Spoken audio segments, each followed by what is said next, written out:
Shalom Bapak Ibu yang terkasih dalam Tuhan. Saya mengajak kita untuk melihat beberapa pengalaman hidup.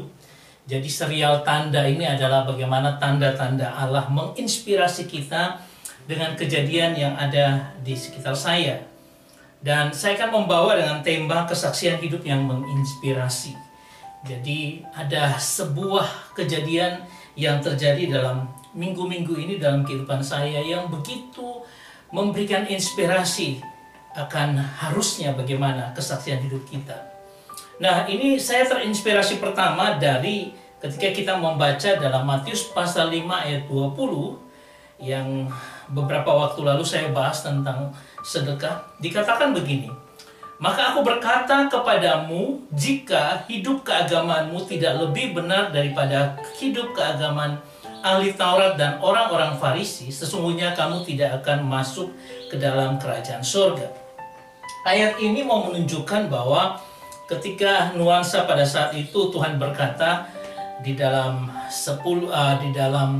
khotbah di bukit, salah satu yang sangat menarik, pertama dia berbicara tentang garam bersinar, garam dan terang dunia.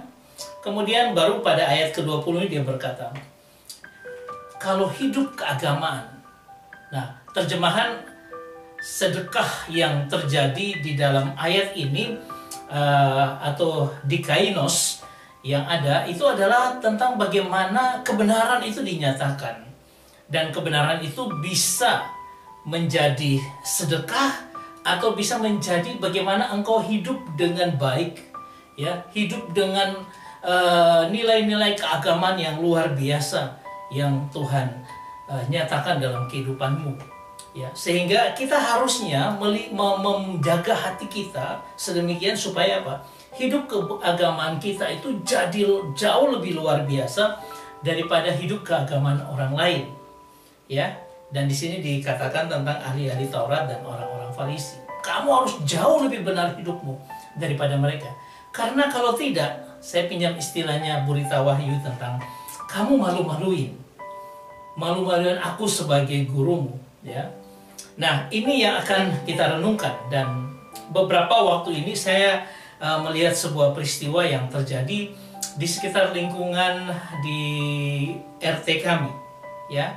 Kalau Anda lihat gambar ini adalah tampak daripada rumah saya di mana pagar terkunci, dan ketika sekitar jam 12, setengah 12 maupun setengah 3, jam 3, ada seorang bapak-bapak yang selalu lewat, tidak pernah absen, selalu lewat di jalan ini, ya.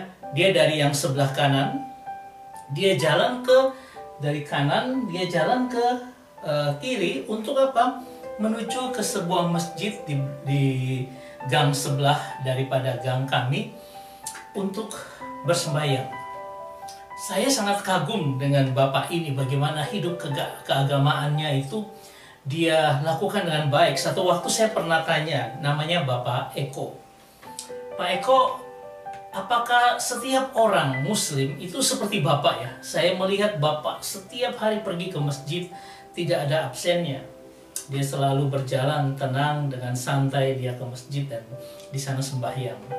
Dia katakan dengan rendah hati, dia katakan, mungkin orang lain juga melakukan seperti saya, tetapi tidak kelihatan karena mereka lakukan itu di rumah atau di kantor. Oh iya, saya bilang luar biasa. Orang ini hidup keagamaannya luar biasa menurut saya. Tetapi baru beberapa hari yang lalu, Bapak Eko ini memang sudah ada ring di jantungnya dan akhirnya dia meninggal dunia di Ponorogo. Dan dia sudah pesan sebelumnya, ya, kepada anak-anaknya bahwa kalau misalnya ada terjadi sesuatu dengan dia, terserah anak-anak, dan anak-anak artinya memilih di Surabaya, di rumah mereka di Geria Permata Gedangan, tetanggaan dengan saya. Dan ini saatnya ketika jenazah sudah ada di rumah dan kemudian diangkut untuk dibawa ke masjid. Sebelumnya di gang kami cukup besar, dipasang terop dan disembayangi Bapak Eko ini di situ di gang kami itu. Dan banyak orang yang datang karena melihat mengapresiasi bagaimana kesaksian hidup yang luar biasa dari Bapak Eko ini. Nah, kemudian sampai saya harus mengantar, ya, hati saya ini pengen sampai mengantar beliaunya. Ketika saya menunggu di depan masjid, mereka sholati di masjid, kemudian dibawa oleh ambulans untuk dibawa ke tanah penguburan, dan disitulah dikuburkan. Ini mungkin untuk pertama kali saya melihat bagaimana prosesi penguburan daripada Bapak Eko ini yang beragama Muslim, ya, dan saya ikuti sampai dengan terakhir. Kenapa demikian? Sebagai penghormatan kepada orang yang menunjukkan keteladanan agamawi yang luar biasa. Dan kalau kita melihat dari kata-kata dalam ayat Matius 5 ayat 20, harusnya kita jadi lebih daripada Pak Eko ini. Harusnya anak Tuhan yang diberikan anugerah yang luar biasa harusnya juga menunjukkan hidup, kesaksian hidup, karena Kristus itu ada di hati kita, ada dan hadir di hati kita, sehingga itu jadi berbeda. Itu jadi yang nanti akan kita lihat sebentar. Nah, saya coba mau memperlihatkan kita tentang definisi hidup bijaksana menurut Alkitab, ya.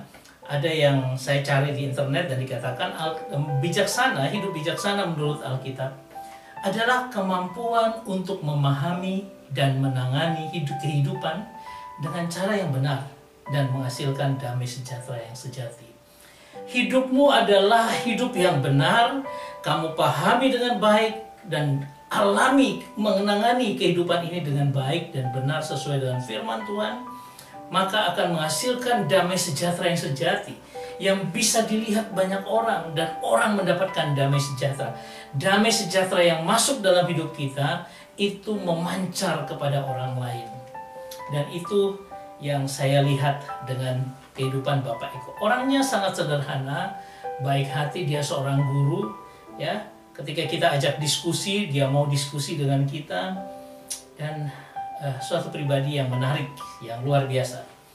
Lalu kalau kita lihat daripada Matius pasal 5 ayat 16 dikatakan begini. Demikianlah hendaknya terangmu bercahaya di depan semua orang, supaya mereka melihat perbuatanmu yang baik dan memuliakan Bapamu yang di sorga. Artinya apa? Hidup kita ini harus ada terangnya. Dan itu bercahaya di depan semua orang. Orang bisa melihat engkau hidup sebagai anak Tuhan dengan hidup yang luar biasa. Sehingga apa? Hal itu memuliakan Bapa di sorga. Orang jadi tertarik dengan Bapa di sorga. Nah, saya akan membawa ekspresi daripada ayat ini dari terjemahan dari The Mason, ya, yang dikatakan seperti demikian. Now that I have put you there on a hilltop. Dan sekarang saya menempatkan engkau, saya sudah menempatkan engkau di atas daripada bukit. Jadi kita ditempatkan di sebuah tempat yang tinggi. Supaya apa? On a light stand shine. Jadi supaya light stand, kalau diterjemahkan sebagai terangmu, itu bercahaya di depan semua orang. Lalu dikatakan keep open house. Tetap buka hati, tetap buka dirimu. Be generous, artinya selalu untuk murah hati with your life, dengan hidupmu. Kemudian dikatakan by opening to up others, dengan kita membuka kepada orang lain, membuka hati kita kepada orang lain, you will prompt people to open up with God. Jadi engkau akan membawa orang untuk terbuka, ya, terbuka dengan Tuhan, yaitu this generous Father in heaven, Allah kita, ya, yang di sorga, yang murah hati itu. Jadi kita sedang membuka akan diri kita kepada orang lain, supaya orang lain melihat terang yang ada itu, lalu mereka melihat Allah yang ada dalam hidupmu, Tuhan Yesus yang ada dalam hidupmu, kepada Bapa yang penuh anugerah itu, ya, penuh murah hati itu. Jadi kita ini seperti ditaruh Tuhan untuk jadi etalase yang dilihat oleh banyak orang. Nah, sehingga kita belajar beberapa hal seperti ini. Satu, kita belajar bahwa Allah menempatkan, setting, menata kita di puncak bukit, di tempat yang terangmu bersinar dengan luar biasa. Jadi ada sebuah perancangan Allah bagi setiap anak Tuhan, bahwa anak Tuhan terangnya harus bersinar di hadapan orang lain. Paling tidak orang itu tahu bahwa engkau anak Tuhan. Paling tidak kesaksian hidupmu memberikan terang yang menyinari akan orang lain. Itu pertama. Kedua, jaga hatimu supaya apa? Tetap buka hati untuk orang lain. Jangan sampai kita terkungkung dengan kelompok kita di gereja dan tidak lagi bergaul dengan orang di luar gereja. Kita seolah-olah mendapat kelompok yang nyaman bagi kita, sehingga apa? Oh, kita tidak peduli dunia di sekitar kita. Tidak. Tuhan katakan tetap buka hatimu. Keep open house. Buka dirimu, ya. Artinya buka rumah dirimu inilah kepada orang lain. Dan yang ketiga, kita belajar tentang jadilah murah hati dengan hidupmu. Ya. Be generous with your life. Jadi kita tetap terus-menerus menjadi terang Tuhan, kemudian kita membuka hati, dan bukan hanya sekedar itu. Murah hati. Katakan kepada tetanggamu, aku akan bantu engkau. Katakan kepada orang di sekitarmu, aku membantu apapun yang engkau butuhkan, yang sangat-sangat engkau butuhkan, aku bisa bantu itu. Atau orang lain di sekitar kita, bahkan orang sekota dengan kita. Lakukan itu. Saya selalu lakukan itu dengan mengajak teman-teman untuk bisa membantu orang-orang kekeringan di Tuban dan Bojonegoro. Dan apa yang saya lakukan benar-benar sangat membantu orang-orang di sana. Karena mereka sangat berterima kasih, kami punya gerakan yang luar biasa membawa citra. Walaupun saya tidak ngomong kaitan ini dari orang Kristen, tidak. Karena memang Bumi Bakti Foundation itu bukan dasarnya kekristenan, tetapi banyak secara umum general, ya, kita dari macam-macam.